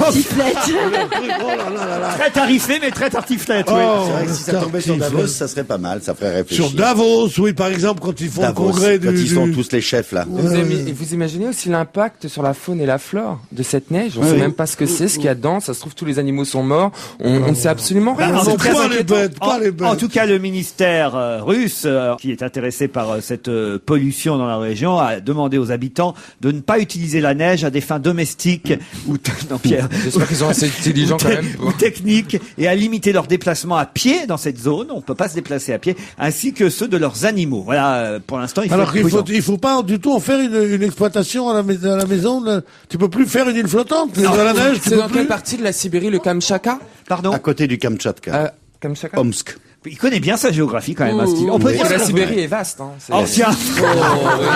Ça sera la phrase du jour. D'ailleurs, moi, je crois qu'on pourrait faire une chanson pleine, ma pleine, pleine, mon immense pleine. Si c'était petit, est-ce qu'on dirait mon immense pleine? Il faut faire attention. Si voilà. vous voulez, l'espèce humaine a eu un début et elle aura forcément une fin. Oui. Non, mais il faut vraiment retarder cette fin le plus loin possible, que la Terre disparaisse on va dire, naturellement. moi, ce qui m'arrangerait, c'est 40-50 ans. Non, mais je veux pas qu'un jour on se retrouve dans un monde totalement pathogène. Ça serait dramatique, c'est tout. Et tu serais vice-ministre? Tu serais vice-ministre si ça te plairait? Imagine. Non, Nicolas, j'ai pas la mais pathogène. Je pense juste avoir. Il y a 2 ans, quand il est arrivé, il connaissait Pathogaz. Oui, Pathogaz, c'est ce que j'allais dire. Pathogène. Vous connaissez les pathogaz d'Eugène, mais vous connaissez pas les Il y a de la pathogènes. pathogène, il n'y a pas de plaisir. Hein. Qu'est-ce que tu donne-moi une définition de pathogène. Mais pathogène, ça serait un monde pathogène, ça serait un monde qui est totalement contaminé. Pathogène, ça veut dire quoi, pathogène? Mais pathogène, c'est c'est quelqu'un qui est pathogène, c'est une maladie, un effet, C'est-à-dire qui porte la maladie. Oui, voilà, tu l'as dit. Pourquoi tu me demandes si tu? Mais parce que je t'interroge, mon petit gars. T'as pas encore eu ton diplôme, tu vas l'avoir. Au Collège de France, ils m'ont dit, avant qu'on le prenne comme prof, il faut que vous lui fassiez passer quelques épreuves. Karim Cassel est au théâtre de Ménilmontant ce soir et demain à 21h, ainsi que le 4 février, ça veut dire donc dimanche à 17h. Qui se souvient encore de Karim? Aviateur, celui qui faisait un truc qui s'appelait Aviateur. Vous confondez avec Farid Chopel. Oui, Farid Chopel, c'est pareil, il est formidable. Farid Chopel, il était génial. Hein. Mais Karim Cassel, c'est un chanteur. Karim Cassel, c'est un chanteur. Et il fait un retour remarqué en 2006 avec un album qui s'appelle Rien que pour toi et quelques concerts, particulièrement au théâtre de Ménilmontant ces soirs prochains, où il va revisiter aussi des morceaux de Michel Legrand et de Mouloudji. Et il avait fait dans les années 80 quelques tubes comme celui-là. Karim Cassel au théâtre de Ménilmontant ce week-end. Ça nous rajeunit. Vous vous rendez compte, on a oublié, ça a été un des premiers chanteurs à parler comme ça de la banlieue et issu justement de la banlieue, Karim Cassel. Je voudrais présenter mes excuses d'avoir confondu avec Farid Chopel, qui est aussi un grand artiste, mais parce que je me souviens maintenant des premières chansons de Karim Cassel et que je trouvais très très bon. Je suis très heureux qu'il revienne. Et si jamais la famille de Gérard Miller n'a pas tout loué le soir où vous passez au théâtre de Belleville, j'irai vous voir. Il y a 25 ans, hein, quand même. Roger Zabel est au téléphone. Bonjour Roger, pour reparler du week-end sportif qui a mal démarré, il faut le dire, puisque hier soir, d'abord, effectivement, Pierre Bénichou n'a pas pu se voir, alors qu'il était excellent dans cette émission qui sera finalement diffusée lundi soir. Pierre, vous pourrez vous regarder. Tous à vos postes. Oui. Mais pourquoi? Tout simplement parce qu'il y avait un match de handball hier soir et qu'on a perdu contre les Allemands en demi-finale. C'est bien ça, Roger? Eh oui, en se faisant voler un but. Ah oui, ils nous volent la victoire, hein. Ah ouais, vous êtes d'accord?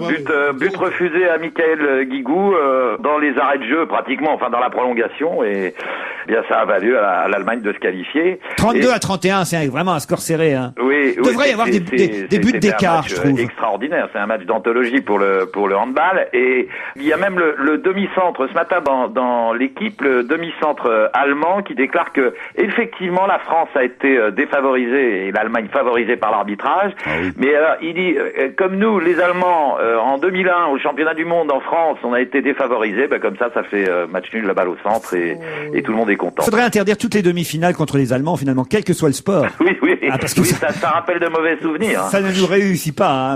Ça nous réussit vraiment pas. Mais enfin bon, les Français vont peut-être pouvoir se défouler. Enfin, je veux dire, ils vont peut-être pouvoir se lâcher un petit peu contre le Danemark. Ils vont jouer une place pour le podium. Ça sera dimanche après-midi. À la place de Drucker, on s'en fout. Que ce soit pas pas à la place de notre émission, quand même. Demain, c'est le rugby qui commence avec le tournoi des 6 nations. On va affronter l'équipe la plus faible, quand même, du tournoi des 6 nations. La dernière arrivée, d'ailleurs. C'est la raison pour laquelle le tournoi des 5 est passé à 6 nations il y a quelques années maintenant de ça. Mais quand même, l'Italie, ils sont pas très forts. Mais on va jouer là-bas à Rome. Et c'est Damien Gourlet et Pierre Albaladejo qui suivront sur place le match pour Europe 1. On va gagner contre les Italiens, Roger. Eh ben, c'est pas coulé dans le bronze. Attention, Comment il faut ça? pas dire que l'Italie, l'Italie est effectivement, de par les statistiques, l'équipe la plus faible des 6 nations. Mais c'est une équipe qui est entraînée depuis, c'est la deuxième année maintenant, la deuxième saison par Pierre Berbizier. Et c'est une équipe qui est en constant progrès. Pratiquement tous ces joueurs italiens jouent dans le championnat français, donc ils sont au niveau. Et moi, je dis méfiance de l'Italie, d'autant que les Français sont pas favoris du tournoi. C'est une position qu'ils affectionnent particulièrement parce que généralement, c'est quand on les attend pas qu'ils arrivent, les Français.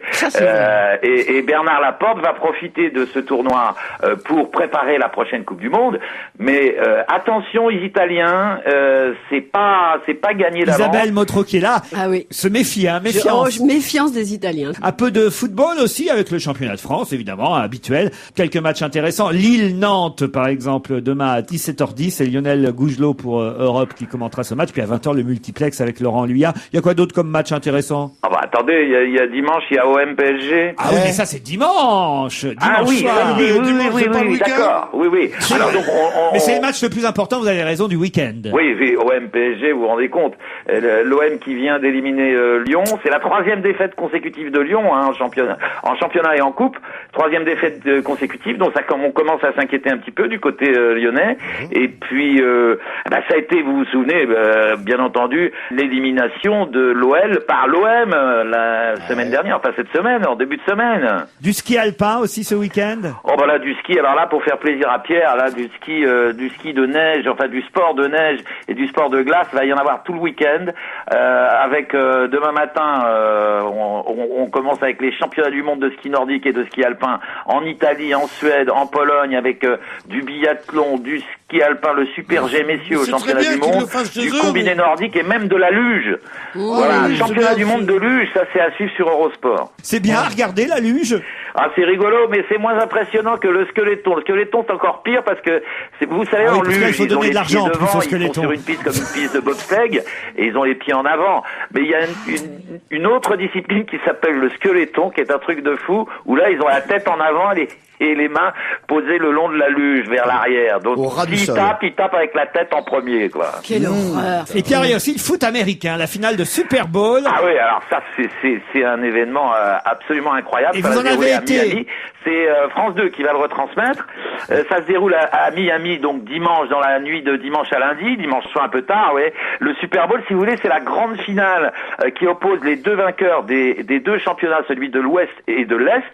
On appelle ça des conférences aux États-Unis. Et la grande finale va opposer cette année les Chicago Bears aux Colts d'Indianapolis. Alors, le Super Bowl, c'est probablement le plus grand événement sportif aux États-Unis, bien plus que les Jeux Olympiques, toutes les coupes du monde tous les championnats du monde de boxe qu'on peut imaginer.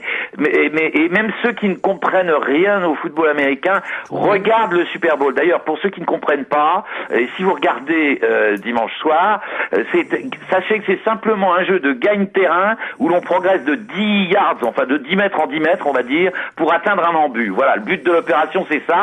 Quand on a compris ça, on a tout compris au football américain. Et vous avez été, l'an Roger, passé, il y a eu 141 millions de téléspectateurs devant leurs écrans. 141 millions. 141 millions. Et vous avez été le premier commentateur en France à commenter le Super Bowl. Oui, c'était pour la 5 en 1986. Enfin, j'ai été le premier à le commenter sur place. C'est-à-dire qu'on était allé à Los Angeles commenter la finale. Et il y a eu un événement comme il y en aura probablement, et on dit que ça arrive pratiquement chaque année. À la mi-temps du Super Bowl, il y a un petit divertissement. Hein. L'année dernière, c'était les Rolling Stones. Cette année, ça va être Prince. Et le spot de pub, pendant cette mi-temps, il est tout simplement à 2 600 000 $ les 30 secondes cette année.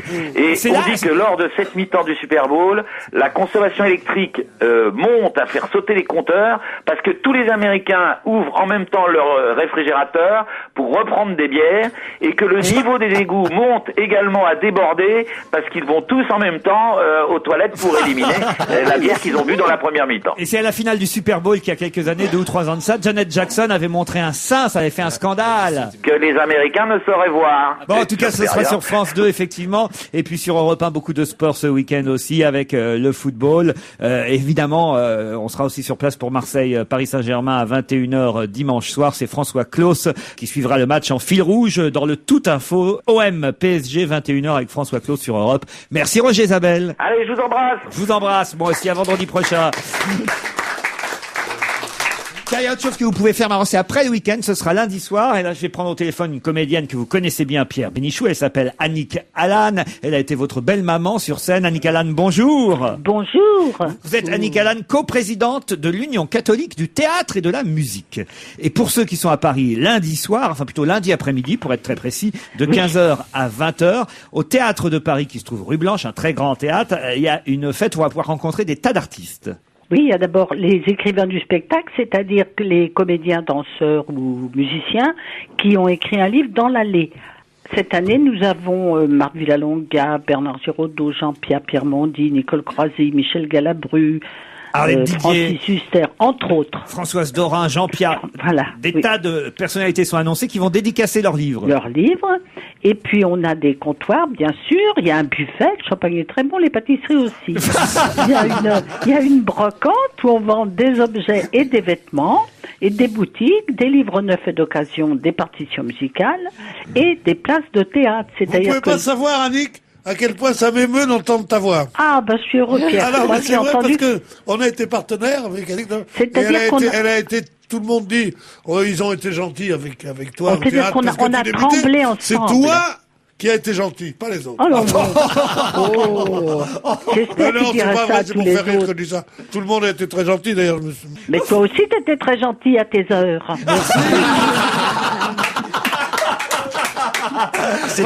On a tremblé ensemble, on a eu le trac ensemble et ça unit beaucoup. Ça vous laisse de bons souvenirs d'avoir joué avec Pierre Bénichou, Annick Allan? Mais bien sûr, bien sûr. Vous avez joué avec les plus grands quand même. Ah oui. Les plus grands avec qui vous avez joué comme ça, 2-3 noms pour vous? 2-3 noms, Paul Meurice, Michel Serrault, De Funès. Avec De Funès, vous avez joué dans quoi? Oscar. J'ai fait la 2e saison au Palais Royal. C'était un partenaire très exigeant, pour lui comme pour les autres, et ça s'est très bien passé. Et puis Pierre Bénichou. Et puis Pierre Bénichou, bien sûr. dont vous diriez quoi aujourd'hui? À quel propos?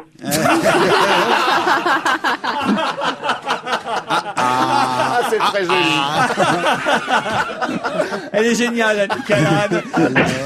Et d'ailleurs, elle a triomphé dans une pièce récemment au Mathurin qui s'appelait Le Jardin, une pièce de Brigitte Buck avec Isabelle Gélinas qui peut-être reprendra parce que, hélas, le théâtre a dû arrêter la programmation, mais la pièce cartonnait pourtant.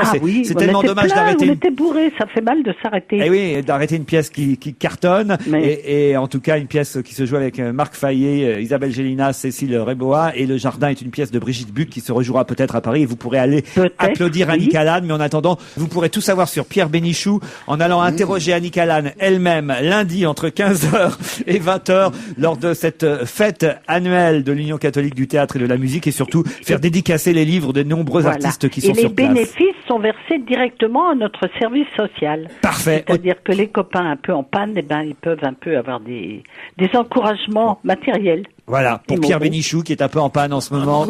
Oui. N'hésitez pas à y aller. C'est entre 15h et 20h au Théâtre de Paris, rue Blanche, dans le 9e arrondissement. Mais je compte sur toi, Pierre. Oui, mais je viendrai. Bien. Et alors? Qu'est-ce qu'il a fait comme geste? Elle le connaît tellement bien, elle dit « Qu'est-ce qu'il a fait comme geste ?» On vous embrasse, Annick Allan. Moi aussi. Et on se retrouve après la pub. Merci, au revoir.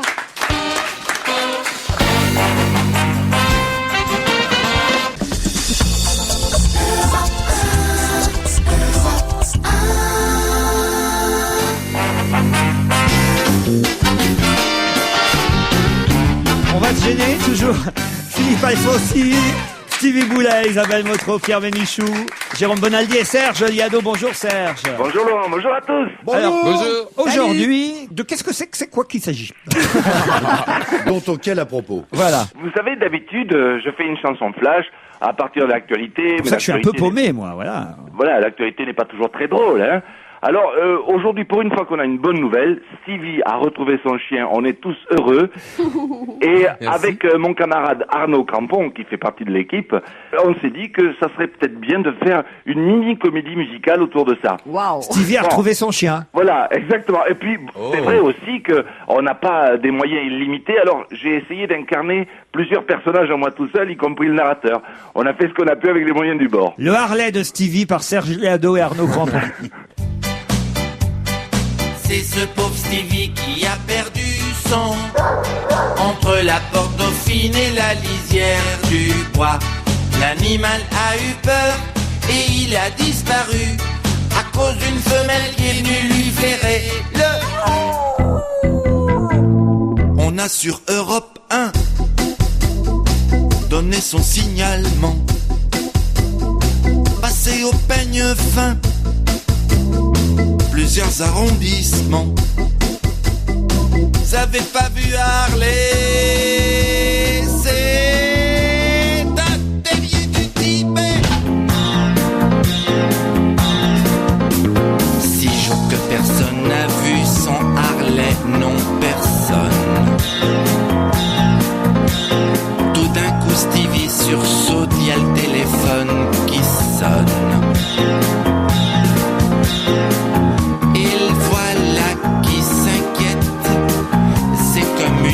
Au-dessus de sa tête, justement au bout du fil, il y a la dame au klebs. C'est l'épée de la dame au klebs.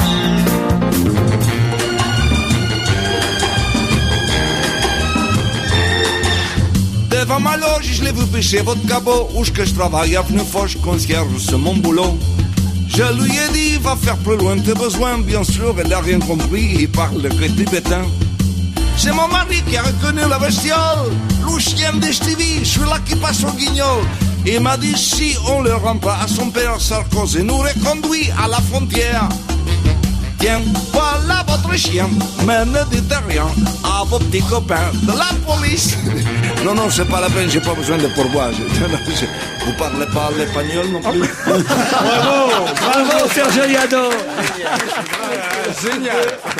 J'avais mal aux zygomatiques. Oh. Ah, merci beaucoup Serge. On pourrait en faire 1h30 finalement. À la concierge On va s'associer, espagnole. Laurent, on va écrire une pièce à succès pour l'an prochain. Ah oui. Avez-vous vu le chien de Stevie? Je pense que ça peut cartonner, ça peut marcher. C'est pour tout public. Merci beaucoup. Vous pouvez remercier encore la dame qui a retrouvé votre chien aussi. C'est le commissariat de police qui m'a appelé et ma mère elle est partie voir pour avoir les coordonnées de la personne qui les avait retrouvés et tout est fait. Il retrouve plein de trucs dans le commissariat du 16e. Ils sont vachement occupés. Hein. Le scout de Sarko, le chien de Stevie. Ils sont bons, hein. C'est les mecs qui en ont. L'ennemi public numéro 1 court toujours. Et on a retrouvé Harley. Merci Serge Léado, bravo. Et à lundi prochain. Ciao et bravo Arnaud Crampon aussi. Jérôme Bonaldi, c'est pour la Chandeleur que vous nous avez amené tout ça? Oui, c'est parce que c'est la Chandeleur. On va manger des crêpes ou on va. C'est quand faire d'ailleurs des la crêpes. Chandeleur? C'est à partir de maintenant. Top chrono, c'est parti. Ah oui. Voilà.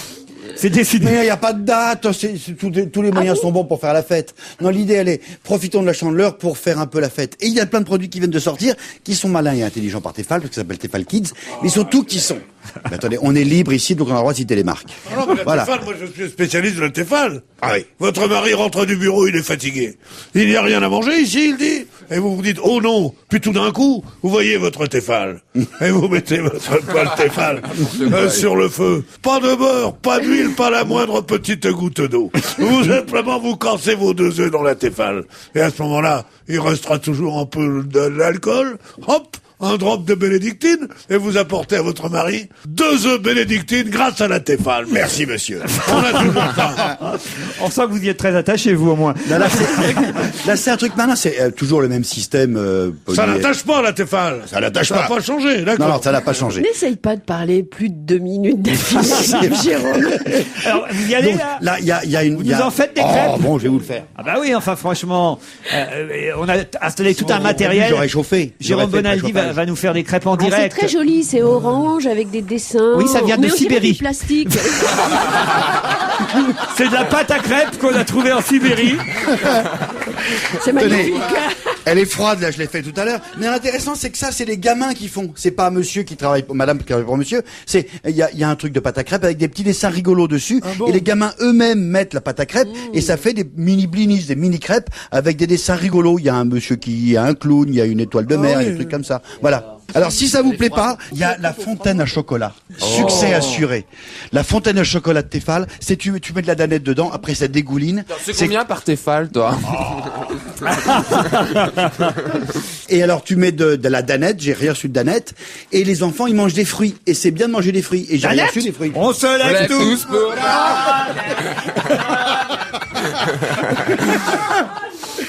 Et il y a un truc vachement bien pour apprendre les mathématiques. Non.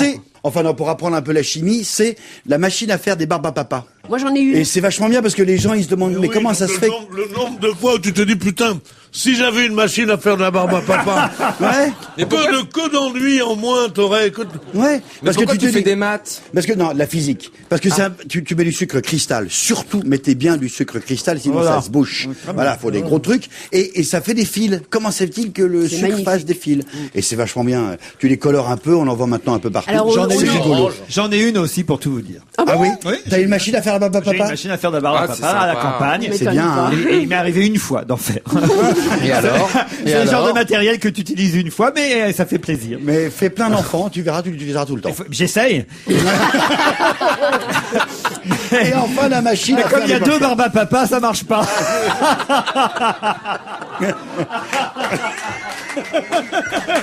Mais à ta place, je poursuivrai les expériences quand même.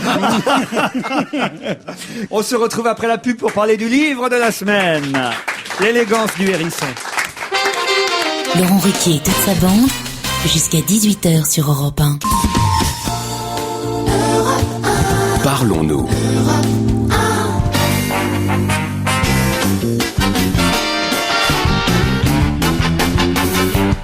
L'élégance du hérisson, c'est le titre du roman signé Muriel Barbery, prix du Rotary International 2007. C'est publié chez Gallimard. Ça fait partie des livres qui se vendent le mieux en ce moment dans les listes des best-sellers que vous pouvez lire dans vos hebdomadaires habituels. On retrouve régulièrement très bien placé cette élégance du hérisson signé Muriel Barbery. Alors j'avais envie de savoir ce que ça valait vraiment. Je vous l'ai confié aux uns et aux autres. Stevie, alors vous avez aimé l'élégance de ce hérisson? Franchement, c'est trop drôle. Moi, je l'ai lu week-end dernier et j'ai passé un excellent moment.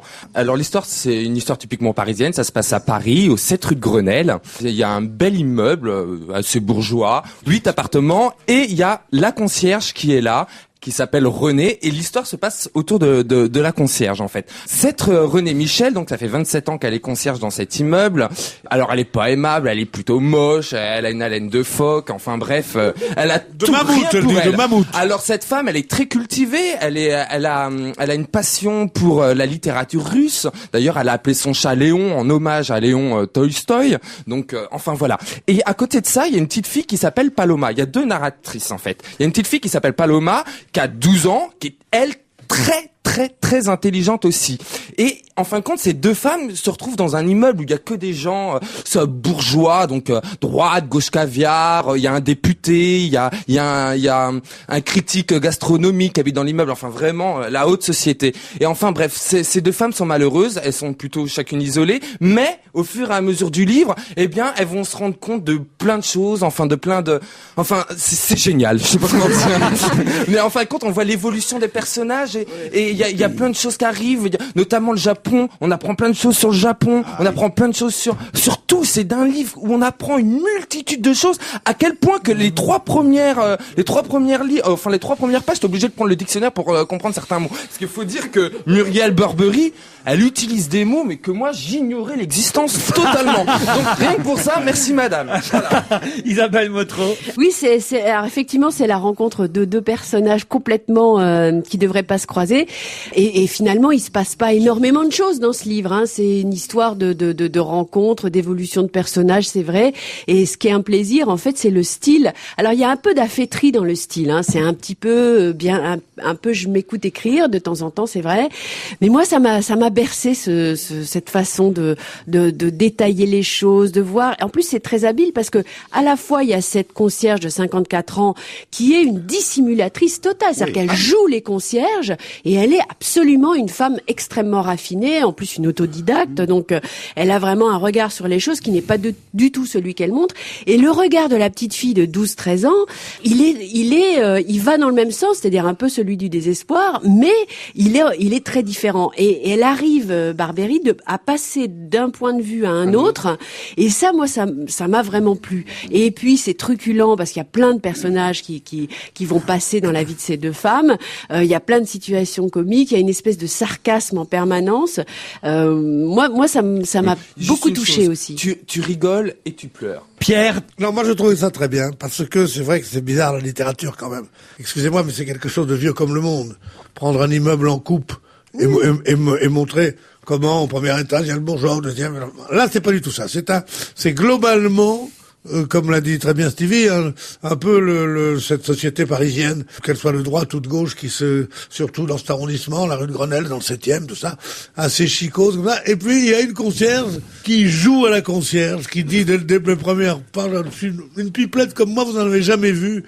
Tellement je suis pipelette, je suis grosse, j'ai une haleine de mammouth, et non pas de phoque. Oui, et puis il y a une petite fille qui vit dans les beaux étages, et qui elle, à 12 ans, elle est très laide, c'est très machin, et elle a l'air d'une idiote.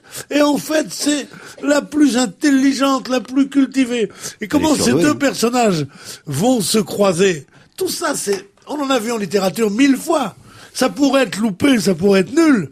Or, c'est bien écrit. On est porté jusqu'au bout par ces aventures qui sont, comme quoi le roman de Bourgeois, c'est une auberge espagnole où on a beau apporter toujours la même chose à bouffer, et ça n'a jamais le même goût. Philippe Alfonsi. Moi, je vais faire une fausse note parce que bien sûr que le livre est tout à fait emballant, qu'il est intéressant. Moi, ce qui m'a J'allais vous demander, alors, qu'est-ce qui vous a dérangé? Un petit peu agacé dans ce livre, je vais vous dire très franchement.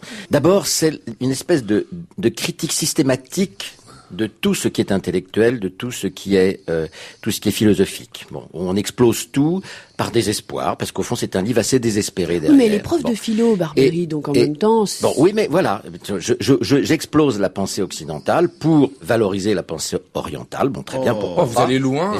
Mais si, je t'assure. Non, c'est clair. Il y a une espèce d'ode à la pensée orientale, à la pensée...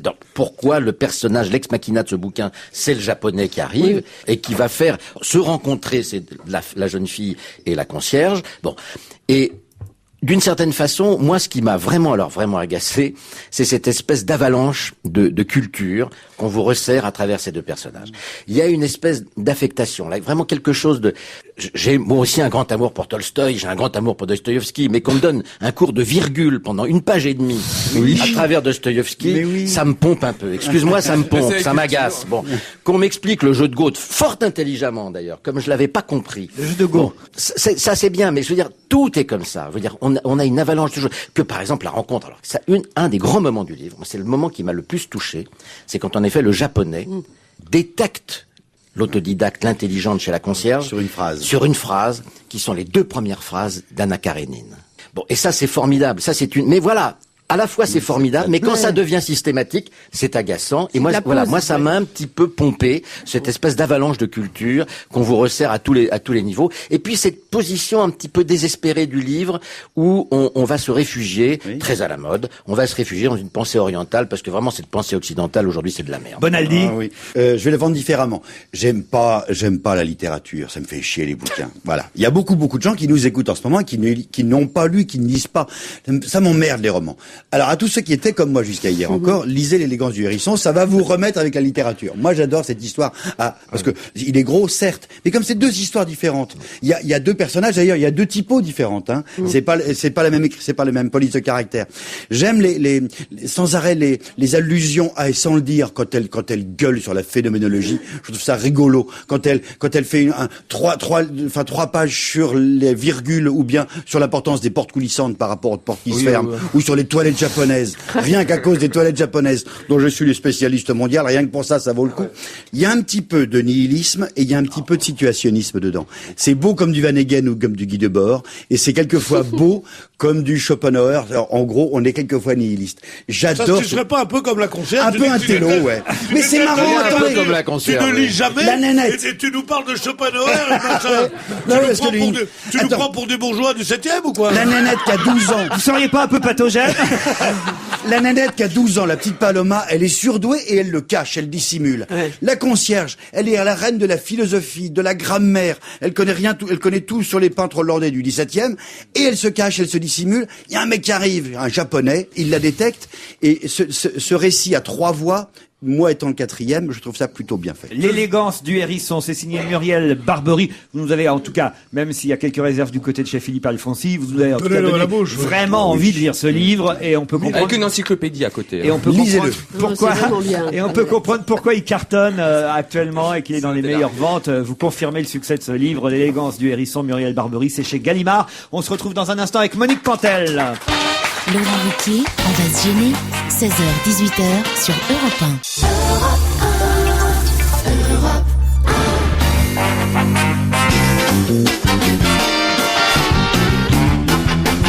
1. Alfonsi, Bénichou, Stevie, Bonaldi, Motro et Monique Pantel pour parler cinéma, comme prévu. Bonjour Monique. Bonjour. Laurent, j'ai découvert un film inédit. Urgence à l'Hôtel-Dieu. Avec un acteur exceptionnel, Laurent Gilbert, et une vieille actrice confirmée, Pampan. Le héros a enlevé le fil qu'elle avait dans l'œil à l'héroïne qui peut enfin voir les films. Et en plus, c'est vrai, hein. Ah, vous nous dites que donc depuis des semaines, vous nous parliez de films que vous aviez du mal à voir. Non, tout d'un coup, j'ai eu un fil qui m'est sorti de je sais pas où, et il a fallu que j'aille à l'Hôtel-Dieu. Ils sont merveilleux à l'Hôtel-Dieu, hein. Parlons des films sortis mercredi, non plus des fils. Commençons peut-être par Molière, le film de Laurent Tirard avec Romain Duris, Fabrice Lucchini, Laura Morente et Édouard Baird. Vous êtes sûr que vous voulez commencer par Molière? Ah bah, moi j'ai adoré ce film. Oui. Ah bon, pas moi. Je croyais voir Molière et j'ai vu Fabrice Lucchini et je me suis barbé. Oh. Ah oui, moi j'ai pas aimé du tout. Hein. Ah non, alors là C'est vraiment. pas un film sur Molière, c'est non. du vol, mais c'est un film sur Monsieur Jourdain, qui est joué lourdement par Lucchini. Oh non. Eh ben moi je trouve. Hein. Bon, c'est moi qui parle. Bien sûr. Bon. Bravo Monique. Enfin, quand même. Hein. Il faudrait enlever le Bravo, fil Monique. que tu as dans l'autre œil. La superbe langue de Molière Allô, l'Hôtel-Dieu a été réécrite et de temps en temps, comme on trouve une pépite dans la scène, il y a quand même une citation de Molière. Romain Duris, il joue Molière, qui est malheureux à ce moment-là, il est malade, ou je sais pas ce qui lui est arrivé, il devient l'homme à tout faire de Monsieur Jourdain. Il y a même une histoire d'amour entre Molière et la femme de Monsieur Jourdain, mais c'est le spectateur, en l'occurrence moi, qui était cocu. Alors écoutez, je suis pas d'accord du tout. Hein. Moi, j'ai trouvé ce film mais jouissif, enthousiasmant. J'avais envie d'y retourner. C'était vraiment, et je crois même que je vais y retourner. J'ai adoré ça. Est-ce que ça a bien commencé? Est-ce que c'est bien parti? Ça, c'est bien parti. C'est le 3e des films qui marchent cette semaine. Et il y avait une grosse concurrence. Voilà, il y avait une grosse concurrence, mais ça marche très bien quand même, Molière. Et ça n'est que justice. Ce film, c'est du champagne. Hein. C'est formidable. Parfait. On passe à Blood Diamond. C'est le film justement qui, je crois, est en tête du box-office. Oui, exactement. Avec Leonardo DiCaprio. Ça marche très bien. Alors voilà, c'est vrai qu'il y avait des grosses sorties mercredi. On attendait beaucoup ce film d'Edward Zwick avec Leonardo DiCaprio. Blood Diamond, qu'est-ce que ça vaut, Monique? Eh ben là, je vais me faire jeter définitivement. Hein. Moi, ça m'a rasé. Parce que raconter une histoire vraie et aussi tragique que celle-là, sur le mode hollywoodien, oh là là, ça m'a pas plu du tout. Il faut y aller quand même le voir, parce que pour savoir ce qu'on a fait subir, ou qu'on continue à faire subir à l'Afrique entière avec nos petites magouilles, on veut leur prendre leur or, les diamants, là c'est les diamants, on veut leur prendre tout, on leur donne rien et on provoque des guerres. Et puis Leonardo DiCaprio, il a bien grossi, on dirait un veau élevé sous sa mère. Non mais moi je trouve que tu es injuste parce que c'est vrai qu'il y a un traitement un peu hollywoodien d'un vrai problème qui est effectivement le trafic de diamants qui sert en fait à entretenir des milices et la guérilla. Mais justement, c'est à la fois on apprend énormément de choses, on comprend énormément de choses. C'est pas facile, hein, c'est politiquement très complexe. C'est en Sierra Leone. Et en même temps, on a cette espèce de côté thriller qui fait qu'on reste scotché jusqu'au bout. Moi, je trouve que c'est une grande réussite, ce film. À la recherche du bonheur, film très attendu aussi avec Will Smith et son fils Jaden Smith. Son vrai fils, hein. Eh oui. Il est beau, il est noir, il est courageux, honnête. Et sa femme le quitte, il perd son boulot pour garder son petit garçon, joué par son vrai petit garçon, comme tout le monde le sait. Il va s'atteler au travail, il vend des produits médicaux. Il fait du porte-à-porte chez les médecins, des trucs médicaux dont personne ne veut. Ça fait rien, il s'accroche parce que c'est un Américain. Et il va surmonter toutes les épreuves et il va gagner. Et j'aime beaucoup la fin du film qui est très belle. Alors, Isabelle? Moi, j'aime pas du tout ce genre de choses qui est le rêve américain mis en image, c'est-à-dire si on veut vraiment, on peut s'en sortir. Et si on s'en sort pas, c'est qu'on l'a pas vraiment voulu. C'est vrai que c'est une histoire vraie quand même. Oui, c'est une histoire vraie, mais je veux dire là, c'est vraiment la mise en scène de quand même une idéologie avec laquelle on peut pas être complètement d'accord. Par ailleurs, c'est très réussi quand même. Par ailleurs, voilà, c'est très réussi dans le déroulement du film. On est vraiment pris parce que on se dit mais comment va-t-il remonter la pente? Et voilà. Ça marche très bien aussi. Ça marche très bien. C'est le deuxième film qui marche le mieux de la semaine, juste après Blood Diamond et un petit peu avant Molière quand même. Hein. Voilà. Et L'île au trésor, alors avec Gérard Jugnot, Alice Taglioni, Jean-Paul Rouve. C'est un nanar sympa, mais c'est quand même un nanar. Je me demande ce que fait Gérard Jugnot, le formidable Jugnot, dans cette galère, ou plutôt dans ce galion. D'accord, il a une jambe de bois et ça a dû l'amuser, mais du coup, c'est tout le film qui boite. Moi, je l'ai vu, c'est pour les enfants, en fait, faut le dire. Même pas.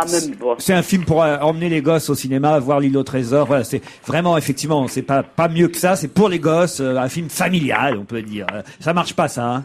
Non, ça marche. Enfin, c'est après Molière, hein. Ça, c'est en 4e place, mais c'est très loin derrière, quoi. Snow Cake avec Sigourney Weaver, votre copine. Vous n'avez pas parlé du meilleur film de la semaine. Mais oui. Mais on va y venir. Attendez, d'abord. Snow Cake, c'est pour ma copine Sigourney, hein. Oui. C'est tout, hein. Elle joue une autiste joyeuse et quand elle apprend la mort de sa fille, elle continue à faire des bonds partout, à sauter sur son trampolino, à faire des boules de neige. Bon, je garde pour la fin, pour la bonne bouche, le film dont je marche me pas doute très bien, Snow Cake, que vous avez aimé. Snow Cake, ça marche pas bien avec Sigourney Weaver. Mon frère se marie, c'est pas une info que je vous donne, hein. C'est Aurore Clément et Jean-Luc Bidot qui jouent dans ce film français, franco-suisse pour être très précis, un film de Jean-Stéphane Bron. Que vaut Mon frère se marie? Eh ben moi j'adore les acteurs, Aurore Clément et Jean-Luc Bidot. C'est un couple qui s'est séparé et qui se retrouve, voilà. Ça aurait dû faire rire, eh ben ça fait pas rire. Bon, alors très bien, on y arrive à votre film de la semaine. Ah, La vie des autres, c'est bien ça? C'est un film allemand sur quelque chose qui se passe en Allemagne en 84. La Stasi, la police de l'Allemagne de l'Est, persécute tout le monde. On vibre du début à la fin, on a peur, mais on crie pas parce qu'on peut pas crier, on a trop peur.